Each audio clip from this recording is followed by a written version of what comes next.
warahmatullahi wabarakatuh. Saya Tri Astuti, calon guru penggerak Angkatan 7 Daerah Istimewa Yogyakarta. Pada kesempatan ini saya akan mendemonstrasikan kontekstual tentang modul 3.1, yaitu wawancara tentang pengambilan keputusan di sebuah lembaga. Dan pada kesempatan ini saya sudah bersama Ibu Suyanti selaku Kepala TK dari TK Mahat Islami. Selamat pagi Ibu. Selamat pagi Putri. Terima kasih kehadirannya. Apa kabar Ibu hari ini? Alhamdulillah sehat. Semuanya juga dalam lindungan Allah SWT. Ya. Jadi gini Ibu, maksud dari kehadiran saya ke sini itu mau ngobrol singkat tentang pengambilan keputusan yang telah Ibu lakukan di TK Mahat Islami. Sebelumnya saya ingin bertanya, sudah berapa tahun Ibu menjadi kepala TK di lembaga ini? Saya jadi kepala TK di sini baru 2 tahun, jadi belum lama. Dan untuk langkah-langkah saya jadi kepala sekolah ini karena saya belum lama, jadi saya masih perlu banyak belajar melalui teman-teman itu. Ya, waktu 2 tahun itu pasti sudah banyak sekali deh mengalami berbagai macam kasus yang terjadi di sekolah. Dan untuk sekarang ini, tema hari ini kita ingin membicarakan tentang kasus yang terjadi. Jadi di dalam sebuah lembaga itu pasti kasus itu banyak sekali dan itu bisa diidentifikasi apakah itu masuk dilema etika atau masuk rujukan moral. Nah, selama ini bagaimana Ibu Suyanti mengidentifikasi sebuah kasus apakah masuk dilema etika atau masuk rujukan moral? Ya, saya mengidentifikasikan masalah itu. Nanti kita lihat dulu masalahnya. Jadi itu masalahnya itu nanti itu ada yang positif atau positif melawan positif atau positif lawan negatif. Jadi kita harus mengkomunikasikan dulu kepada pihak-pihak di sekolah kami. Jadi itu masalah itu harus kami selesaikan dengan misalnya segera, urgent harus hari ini. Itu memang saya sifatnya senangnya kalau ada masalah yang segera harus diselesaikan, harus segera diselesaikan. Gitu.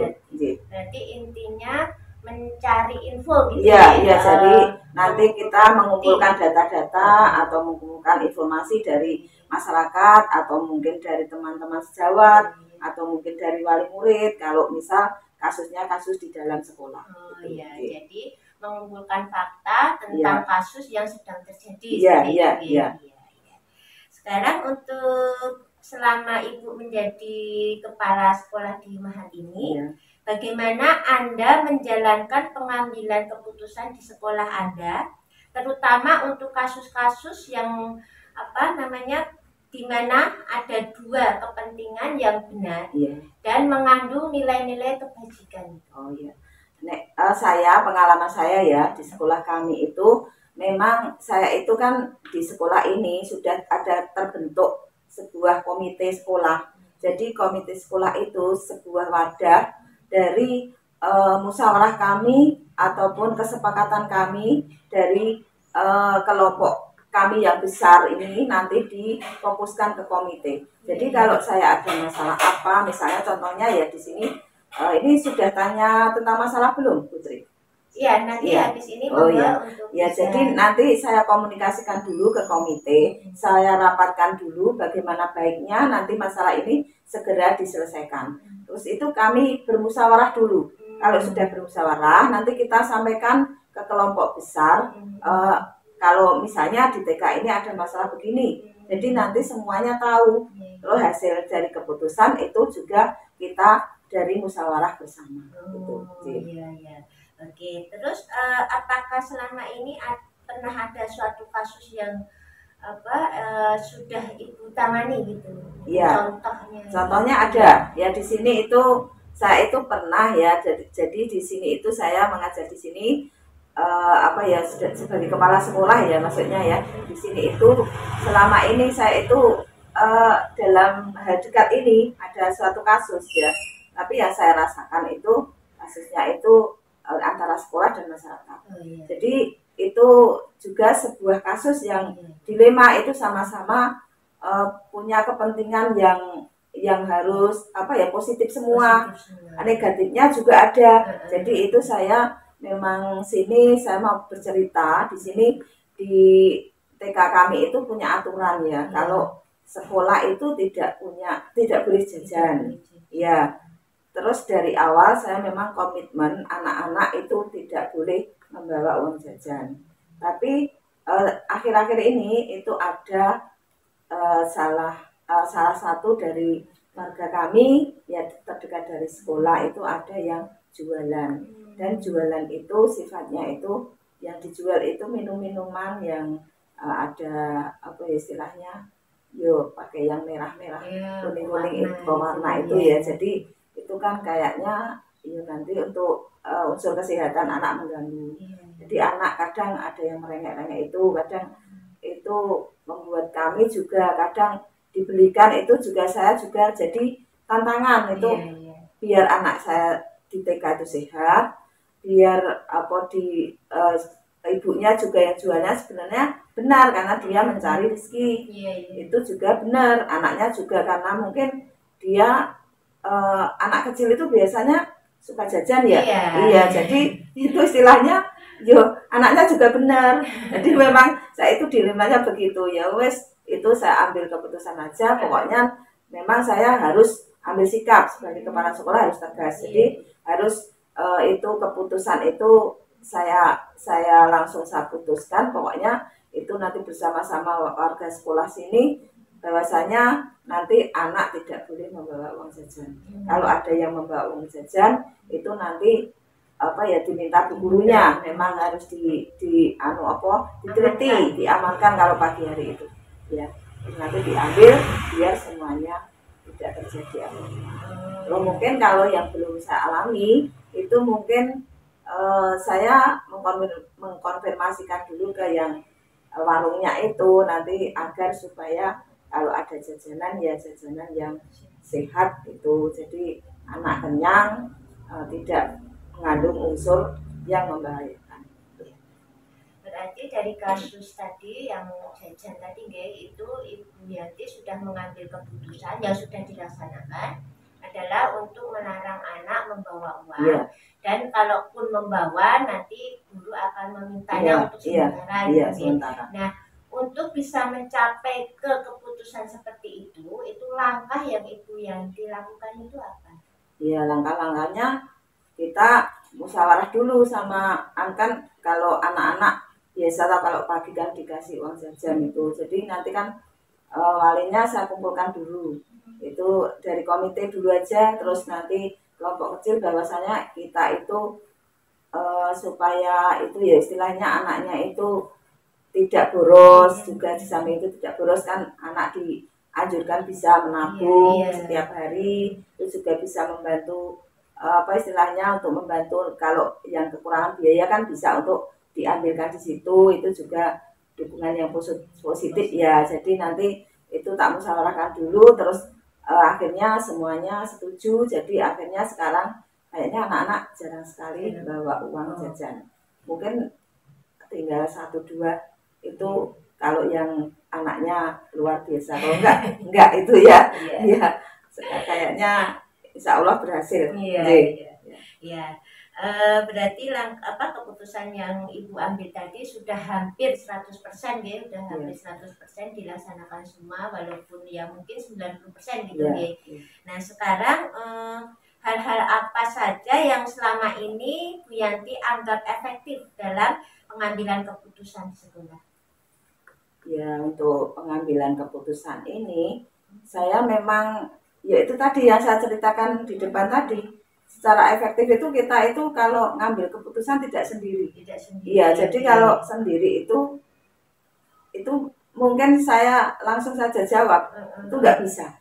Ya nggak bisa terlaksana karena kita itu di sekolah itu suatu lembaga yang besar. Jadi melibatkan ada wali murid, ada komite, ada pengurus, ada lingkungan, anak-anak, guru karyawan. Jadi semuanya harus tetap kita komunikasikan, dilibatkan semua. Jadi aturan semua tahu.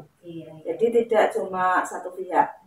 Jadi memang aturannya sudah dibuat begitu ya, insya Allah nanti kita jalankan dengan lancar. Jadi semua bisa menerima. Ya, harus bisa. Intinya komunikasi dan kerjasama dengan pihak lain dalam pengambilan keputusan. Oke, sekarang untuk sebuah keputusan itu kan pasti ada tantangan atau mungkin hambatan dari pihak lain. Apakah bisa diceritakan tantangan atau hambatan yang selama ini Ibu alami itu?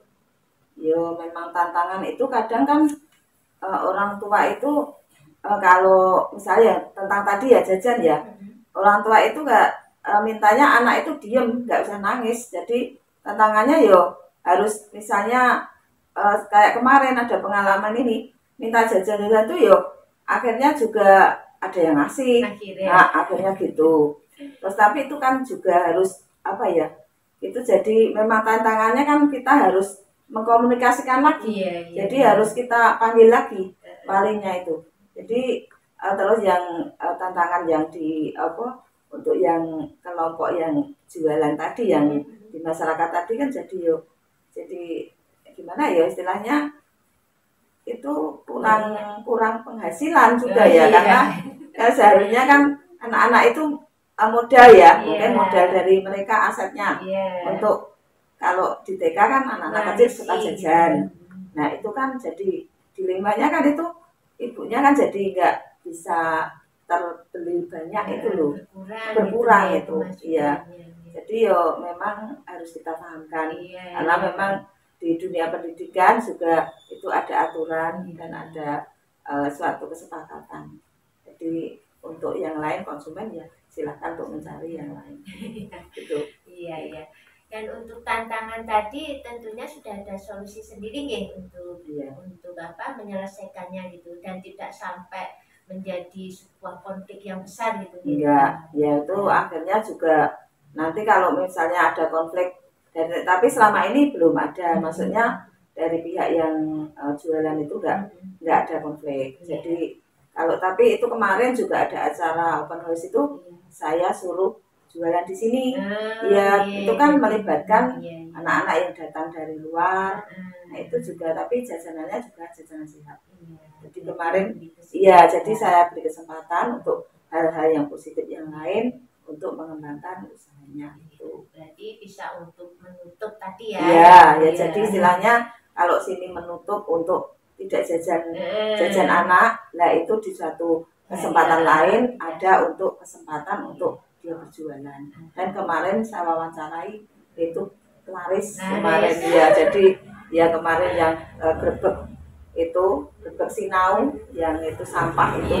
Nah itu kan ada di sini ada Pak Sekda di sini itu ada itu diwawancarai. Ya. Alhamdulillah. Oke. Nah sekarang selanjutnya Bu. Apakah Anda memiliki sebuah tata cara atau jadwal tertentu dalam penyelesaian kasus dilema atau apakah Anda langsung menyelesaikan di tempat saat kejadian itu berlangsung? Kalau saya itu senangnya itu saya sebagai kepala sekolah itu kalau ada suatu kasus itu harus saya selesaikan hari itu. Jadi itu kasus itu kalau nanti kita tunda itu nanti jadi besar karena mungkin ngomong A nanti ngomong lain hari lagi jadi A, B, C sampai Z. Jadi nanti kalau tidak diselesaikan hari itu masalah lebih melebar. Jadi kalau punya masalah harus hari itu segera saya selesaikan. Misalnya Bu ada masalah apa hari ini gini, sekarang kita langsung tak panggil, terus nanti komunikasi yang baik terus kita selesaikan. Jadi untuk kedepannya nggak ada masalah lagi. Jadi kalau jangan sampai nanti masalah ini belum terselesaikan, ada satu masalah lagi datang lagi besok Jadi nanti saya harus menyelesaikan kan bingung. Jadi saya sebagai kepala sekolah, saya kalau punya masalah tindakan saya itu harus segera saya selesaikan. Soalnya takutnya kalau nanti sudah lain hari nanti kasus ganti itu malah mungkin makin ya, terus berkembang makin ya, bertambah ya dengan mungkin kasus nanti yang ditambah-tambah lain. toh, misalnya kasus apa itu jadi nanti melebar-melebar, jadi kita malah tidak fokus selesai. Ya. Oke Bu, untuk selanjutnya adakah seseorang atau faktor-faktor apa yang selama ini mempermudah atau membantu Anda dalam pengambilan keputusan?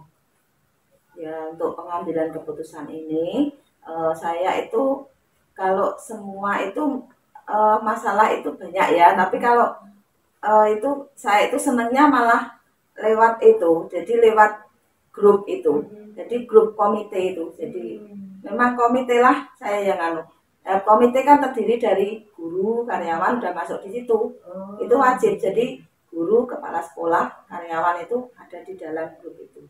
Ya, terus nanti saya menginformasikan ke situ. Terus nanti kalau harus rapat itu juga perlu rapat kapan gitu. Ya. Berarti di wadah komite itu sudah ada wali murid ya? Iya, wali murid tapi sebagian. Jadi perwakilan dari kelas A yang sudah dipilih dan perwakilan dari kelas B yang sudah dipilih. Jadi di situ tidak banyak orangnya. Jadi kalau kita mengambil keputusan malah lebih efektif, karena kalau kita langsung di grup besar itu nanti tidak bisa, karena itu malah itu ya menimbulkan malah keputusannya nggak jadi. Jadi istilahnya kami memutuskan di situ atas dasar keputusan dari kelompok kecil bersama, nanti di share itu ya nanti bisa berjalan semuanya aja, misal kasus apapun. Tapi yang jelas atau yang pasti di situ sudah ada perwakilan kelas, wali murid, kepala sekolah, guru dan karyawan gitu ya. Jadi semua tahu. Semua tahu. Oke Bu, untuk sekarang yang terakhir gitu. Dari semua hal yang telah Anda sampaikan tadi, itu pembelajaran apa yang dapat Anda petik dari pengalaman Anda saat mengambil keputusan? Ya, pengalaman saya tentunya positif Putri. Jadi untuk apapun masalah itu segera kita selesaikan itu memang yang terbaik. Jadi mengandung unsur yang positif. Ya, apalagi banyak kasus-kasus yang rumit-rumit itu kalau sudah plong terselesaikan hari itu untuk langkah selanjutnya enak. Jadi udah kedepannya itu sudah jalan mulus ya gitu. Kalau ada masalah lagi, ya memang sekolah memang kalau nggak ada masalah, kita itu namanya hidup ya, harus ada masalah, mungkin masalah itu selalu ada, tapi kita bagaimana untuk menyikapi masalah itu segera kita selesaikan, gitu saya. Jadi tidak menunda-nunda ya, gitu, saya pokoknya fokusnya tidak menunda-nunda masalah yang ada di situ, dan memang kita positifnya untuk berjalannya maju ke depan itu lebih enak. Iya. Jadi tidak ada unsur yang istilahnya dari beban dari wali atau beban dari guru, beban dari apa, tapi yang jelas kita mengkomunikasikan dengan baik. Kalau tidak mengkomunikasikan berarti mungkin ada istilah belum ada keterbukaan. Ya, menarik sekali Ibu ngobrol kita pada pagi hari ini. Dan dari ngobrol-ngobrol ini saya juga banyak sekali mendapatkan masukan gitu loh. Ternyata untuk menyelesaikan sebuah kasus itu emang akan lebih enak, akan lebih mudah kalau dikerjakan bersama-sama dengan pihak lain gitu loh, daripada kita harus menyelesaikannya sendiri. Ya, karena pusing kalau kita masalah dipikir sendiri, kita nggak akan rampung gitu. Betul sekali Ibu. Ya mungkin demikian dulu Ibu ngobrol kita. Lain kali mungkin kita bisa sambung lagi, dan saya ucapkan banyak terima kasih, dan mudah-mudahan obrolan ini nanti bisa menginspirasi saya juga teman-teman yang lain. Ya Putri, makasih sekali saya dipercaya Putri. Semoga Putri sukses dalam menjalankan guru penggerak ini, dan besok pokoknya jadi orang yang hebat. Amin. Semangat. Jangan pokoknya jangan menyerah sebelum berhasil gitu ya. Itu motivasi saya. Terima kasih. Terima kasih. Demikian tadi wawancara saya dengan Ibu Suyanti dari TK Mahat Islami. Semoga bisa menginspirasi Bapak Ibu sekalian. Terima kasih. Assalamualaikum warahmatullahi wabarakatuh. Waalaikumsalam warahmatullahi wabarakatuh.